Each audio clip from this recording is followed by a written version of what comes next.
Oke, assalamualaikum warahmatullahi wabarakatuh. Selamat malam teman-teman ya. Kenapa selamat malam? Ya karena saya recordingnya pas malam-malam ya.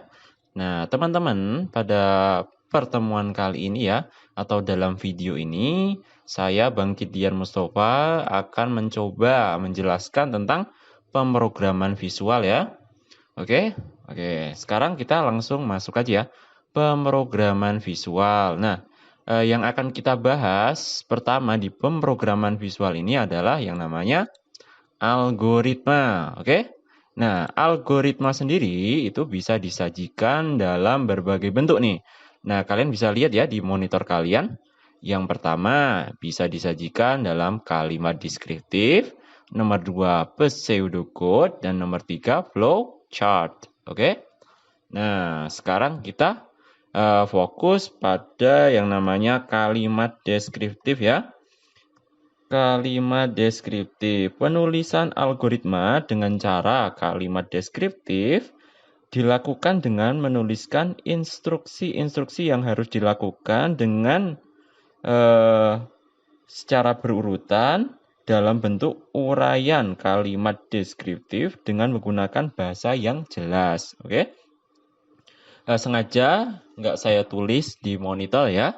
Kalian kalau pengen lebih paham bisa melihat di buku kalian sendiri ya.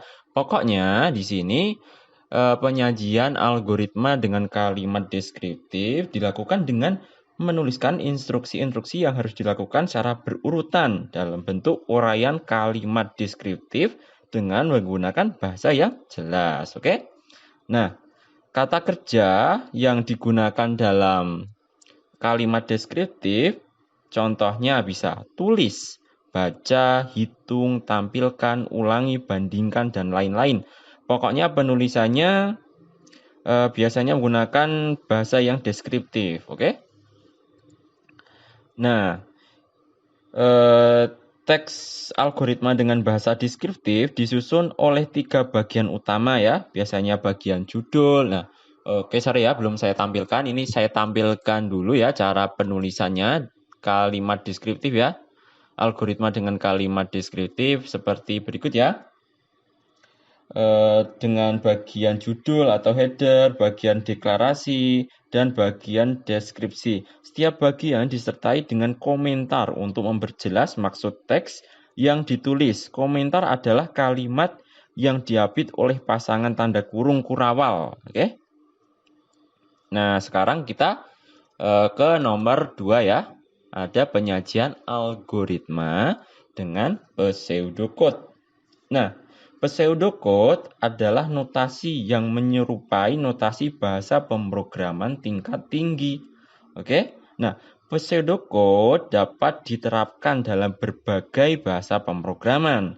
Disarankan menggunakan keyword yang umum digunakan seperti if, then, else, do, repeat, for, dan lainnya. Oke ya. Sekali lagi, kalau kalian belum jelas dengan dengan video ini, kalian bisa baca di buku kalian ya, karena itu lebih lengkap. Saya cuma mencoba untuk mempresentasikan saja. Oke, jadi dimaklumi ya, kalau nggak semua tulisan saya tulis di sini. Untuk lebih jelasnya tentang pseudocode, kita langsung aja ya cara penulisan pseudocode ya. Seperti ini, kalian bisa pause dulu kalau kalian pengen lebih lama melihatnya ya. Karena saya akan langsung ke berikutnya, bagian berikutnya. Nah, penyajian algoritma yang terakhir adalah dengan cara apa? Dengan cara flowchart ya. Flowchart. Nah, flowchart adalah penggambaran cara grafik dari langkah-langkah pemecahan masalah yang harus diikuti oleh pemproses. Flowchart diawali dengan penerimaan masukan input, pemrosesan masukan, dan diakhiri dengan menampilkan hasilnya. Nah, kalau kalian kurang jelasnya, kalian bisa langsung ya ke contohnya ini, flowchart. Kalian bisa pause lagi ya, bisa kalian tunggu atau bisa kalian lihat lebih lama ya.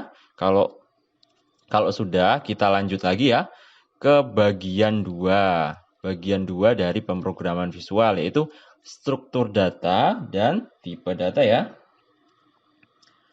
Nah, struktur data itu bisa disajikan dalam dua bentuk. Yang pertama ada konstanta dan yang kedua ada yang namanya variabel. Kalau konstanta biasanya menyatakan nilai yang tetap, sedangkan variabel menyatakan nilai yang dapat diubah-ubah. Oke? Nah, setelah struktur data ini kita masuk ke bagian yang terakhir ya. Terakhir maksudnya terakhir dalam video ini ya.